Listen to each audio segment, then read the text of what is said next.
महाभारत युद्ध की तस्वीर जब भी आपने देखी होगी, उसमें भगवान श्री कृष्ण को सारथी के रूप में ही पाया होगा। दरअसल महाभारत के महायुद्ध से पहले ही श्री कृष्ण ने कह दिया था कि वह महाभारत के युद्ध में शस्त्र नहीं उठाएंगे और न युद्ध करेंगे। पूरे महाभारत के दौरान कई विषम स्थितियां आईं, लेकिन श्री कृष्ण स्थिर चित्त बने रहे और उन्होंने अपना सुदर्शन चक्र नहीं चलाया, न किसी से युद्ध किया। युद्ध के आरंभ में बस एक बार भीष्म की मनोदशा एवं इच्छा का सम्मान करने के लिए और अर्जुन को कर्तव्य का बोध कराने के लिए श्री कृष्ण ने रथ का पहिया हाथों में उठाया था। तब अर्जुन ने श्री कृष्ण के चरण पकड़ लिए और उनसे रथ का पहिया रख देने को कहा। ऐसे में सवाल यह उठता है कि आखिर श्री कृष्ण ने युद्ध न करने की बात क्यों की? क्यों खुद को युद्ध से अलग रखा?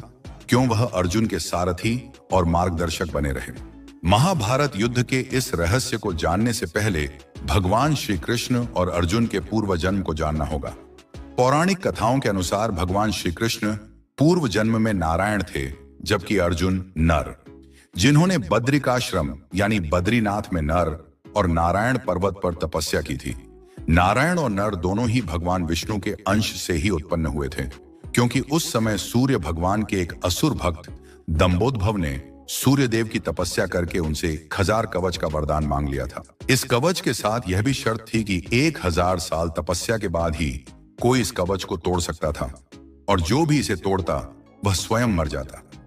इस वरदान को पाकर दंभोदभव अपने आप को अमर मान बैठा था और देवताओं और मनुष्यों पर अत्याचार कर रहा था। नर और नारायण को जब दंभोदभव ने युद्ध के लिए ललकारा, तब नारायण ने दंभोदभव से युद्ध किया और 1000 साल के युद्ध के बाद आखिर नारायण ने असुर का पहला कवच तोड़ दिया। लेकिन कवच तोड़ने के साथ वह स्वयं भी मृत्यु को प्राप्त हो गए। तब नर ने उन्हें महामृत्युंजय मंत्र से जीवित कर दिया और दंभोदभव से युद्ध करना आरंभ किया। यह युद्ध भी 1000 साल चलता रहा और नर ने असुर का दूसरा कवच तोड़ दिया। इस बीच नारायण ने 1000 साल की तपस्या पूरी कर ली और दंभोदभव से युद्ध करने लगे। इस तरह से बारी बारी युद्ध करते हुए नर नारायण ने दंभोदभव असुर के 999 कवच तोड़ डाले। जब अंतिम कवच रह गया, तब वह असुर सूर्यदेव के पीछे जाकर छुप गया। सूर्यदेव ने अपनी शरण में आए भक्त को नर नारायण से बचा लिया, लेकिन खुद को नर नारायण के श्राप से नहीं बचा पाए। नर नारायण ने सूर्यदेव से कहा कि आपका यह भक्त द्वापर में आपके अंश से उत्पन्न होगा और तब आपको अपने पुत्र की मृत्यु का शोक भोगना पड़ेगा। सूर्यदेव का वह असुर भक्त ही द्वापर में कर्ण हुआ, जो सूर्य के अंश से कवच कुंडल के साथ उत्पन्न हुआ था। नर ने 1000 वर्ष की तपस्या पूरी कर ली थी और तब दंभोदभव से अंतिम युद्ध करने की उनकी बारी थी। इसलिए नारायण ने अर्जुन से कहा था कि यह महाभारत का युद्ध तुम्हारा युद्ध है, तुम्हें ही यह युद्ध लड़ना होगा। इस युद्ध में मैं मार्गदर्शक ही हो सकता हूं। इस युद्ध को जीतकर तुम्हें कीर्ति की प्राप्ति होगी और धरती का सुख प्राप्त होगा। तुम अपना युद्ध नहीं लड़ोगे तो मैं भी तुम्हारी मदद नहीं कर पाऊंगा, क्योंकि कर्ण का वध तो केवल अर्जुन ही कर सकते थे। सूर्य के वरदान के कारण दंभोदभव को वही मार सकता था जिसने 1000 वर्ष तपस्या की हो, और कर्ण अगर जीवित रह जाता तो महाभारत युद्ध पांडव नहीं जीत पाते।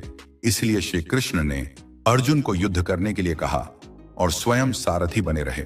महाभारत युद्ध में भगवान श्री कृष्ण ने स्वयं युद्ध न करके अर्जुन से युद्ध के लिए आगे किया।